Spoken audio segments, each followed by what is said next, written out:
Hello, and welcome to another episode of the UX Voyager, where we think and talk about designs.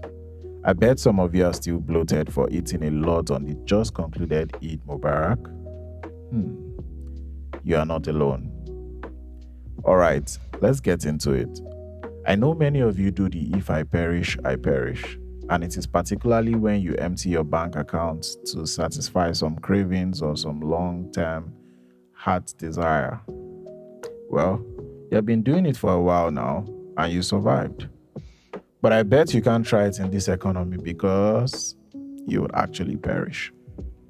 This drive me to a point I've been observing over time, both here at home and abroad, how our cultural attitude towards joy, pleasure, and savings shape the way we interact with products. We all know it was the salary week last week, and it won't be surprising that many people have gone broke after the festival.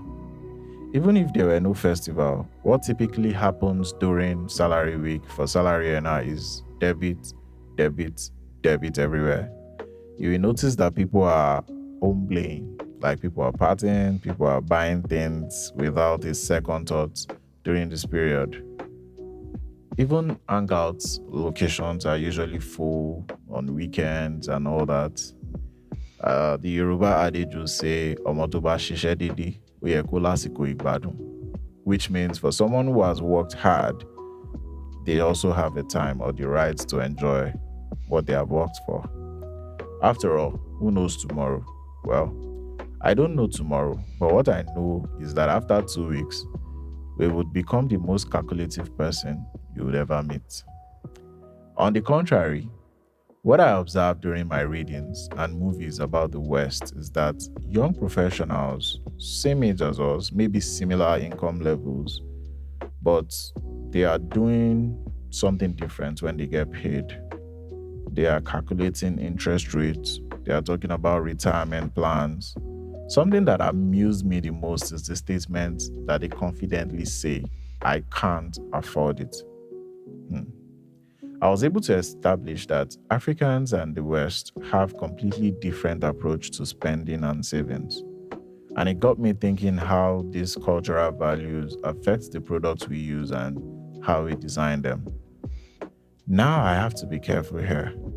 I'm not saying every Nigerian or African prioritizes immediate enjoyment or that every Westerner focus on saving.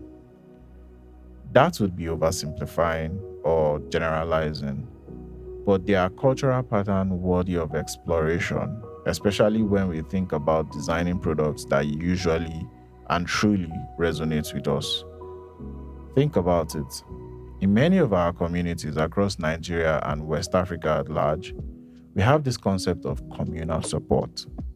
When someone needs money for hospital bills, school fees, or even ashwebi, what happens? We rally round, we contribute, we support each other. There's an understanding that today I help you, tomorrow you help me. This creates a completely different relationship with money than the individualistic mindset of the West. If I know my community will support me when needed, perhaps I don't feel the same pressure to build that personal safety net the way someone from a different cultural background might. The West have a good credit system and they split the bill culture. I can't imagine how many people would take out loans for their dream wedding if we actually have a credit system too. The credit system is not actually the problem.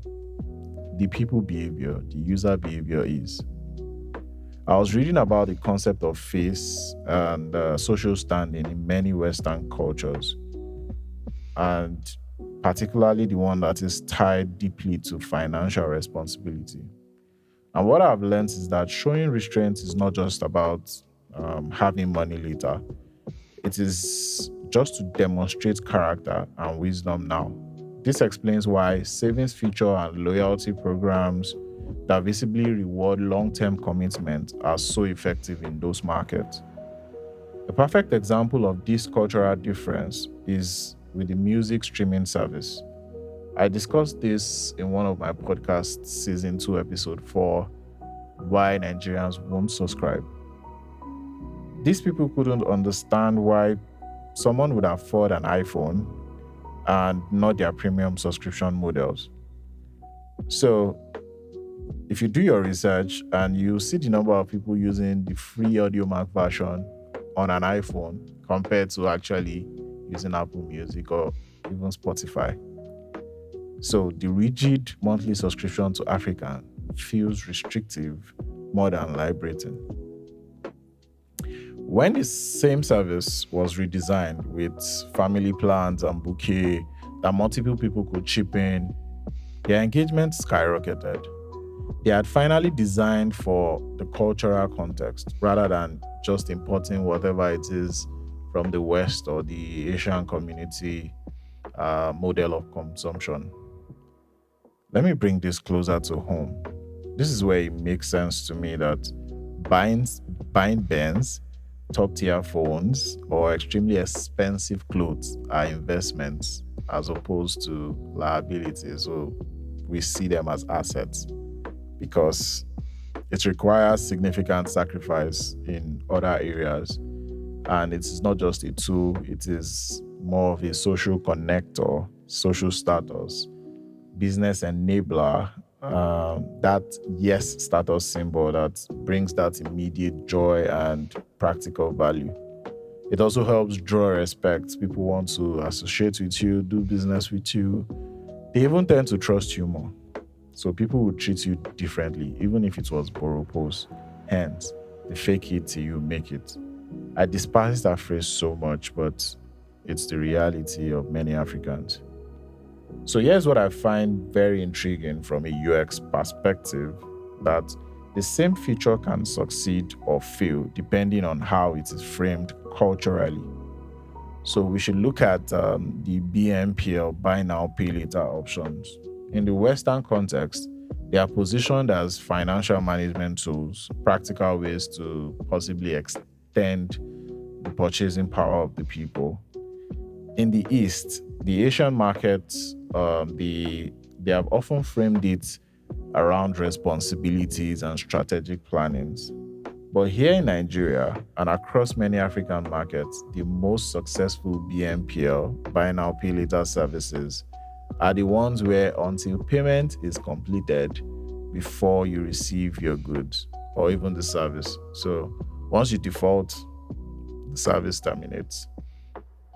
What does this mean for us as African designers, entrepreneurs, and product users?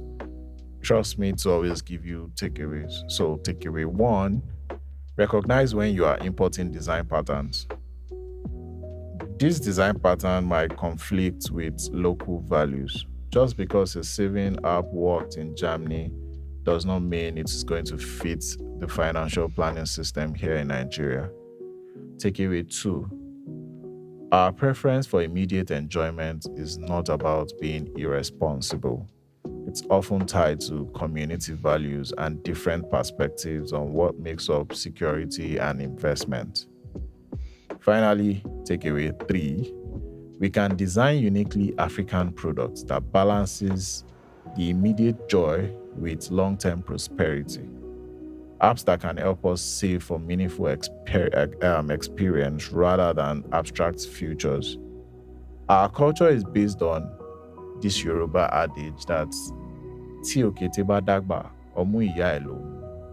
And that simply means that after the sacrifice you've made for your children, it is expected that they take care of you in your old age. I'd love to hear your thoughts on this. Have you noticed products that don't match how you naturally want to use them? Or have you seen any brilliant adaptation that perfectly fits our own context and it is universal?